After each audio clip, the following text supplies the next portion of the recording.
Welcome back in as we continue our coverage of the death of the Reverend Jesse Jackson today at the age of 84 years old. We are now joined by Andra Gillespie, Associate Professor of Political Science and the Director of the James Weldon Johnson Institute at Emory University. Professor Gillespie, we always appreciate your time. Let's start with this.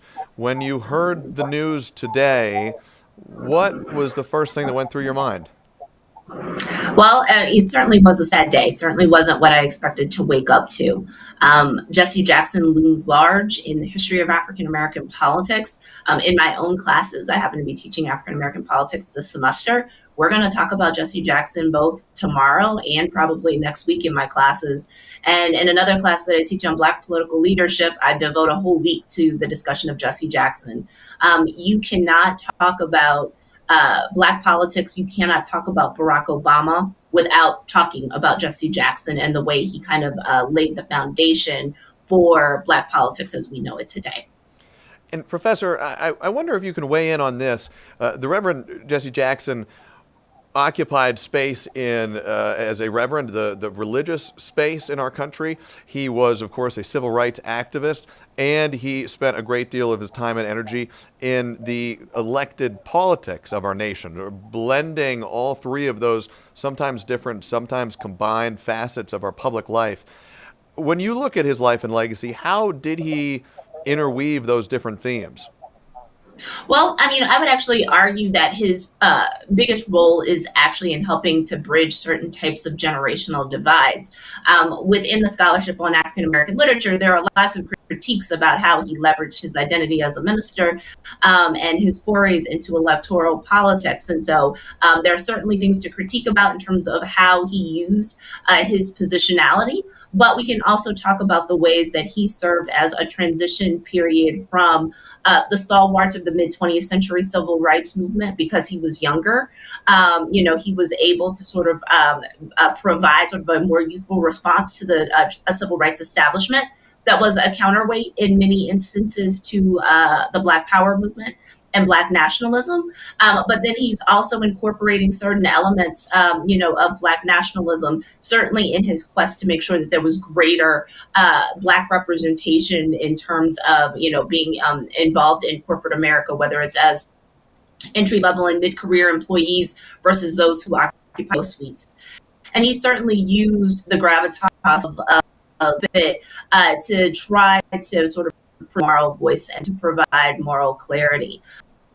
So there are ways that we see him being involved, but I think it's sometimes some of those ways and the unheralded ways that he's going to have his greatest impact. So I often tell my students and my colleagues, and I agree, you wouldn't have had Barack Obama without Jesse Jackson's 1988 presidential campaign. So that 88 campaign is different from the 84 campaign, which was more heavily focused on African Americans. In 1988, Jesse Jackson was more intentional in terms of being open and being multiracial, and basically trying to make the claim that everything that he was doing was not just to provide uplift for Blacks, but for all people. In his 88 speech at the Democratic National Convention here in Atlanta, he talks about how people came over on different types of boats or ships, but everybody was in the same boat now. But most important about that campaign, he did extremely well in 1988, even overall all of the primary years, and African American support in 88 in ways that he did not in 1980. He was able to use that to gain leverage over Democratic Party politics. So one of the innovations that we attribute to him is the shift in the Democratic Party away from winner-take-all primaries to proportional wins in primaries, where even losers can get a certain proportion of the vote if they meet a threshold. That helps Barack Obama secure the Democratic nomination in 2008. If we were just on a winner-take-all system, we wouldn't have had the 2008 contest that we eventually had. And also the idea of using leverage politics. This was something that one of his campaign advisors, a beloved departed colleague of mine, Ron Walters, who finished his career at the University of Maryland, suggested that he do. You use the performance in the primary to be able to demand concessions from the party in terms of the platform. And he was able to use his position to get an anti-apartheid plank added to the 88 platform, to increase Black representation in terms of Democratic Party leadership.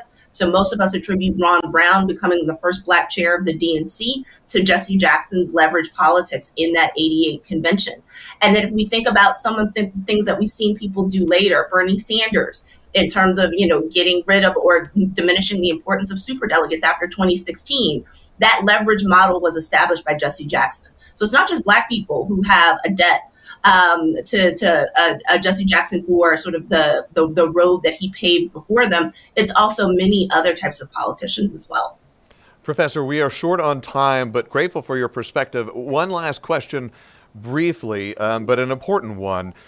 What impact, what does it mean for our society, for our country, as more and more of the men and women who were there alongside Dr. King are now leaving this earth? The people who have the firsthand knowledge and the firsthand recollections and on-the-ground experience of being there alongside Dr. King, as they pass on, what does that mean for the rest of us who are still here? That's a very poignant moment, and it's something that I think about often. It means that those of us who are still here, who may have had a chance to interact with some of these people, need to remember to keep their history alive and to tell those stories, and to remind those who come after us of the trail that was blazed ahead of time. So I think those of us who are in positions of leadership and authority and influence need to remind people of the work that came before us, so that people have the right historical context in which to consider events and to consider our current state and where we need to go. Professor Andra Gillespie, Professor of Political Science and the Director of the James Weldon Johnson Institute at Emory University. Professor, we always appreciate your perspective. Thank you for joining us today. We appreciate it. Thank you.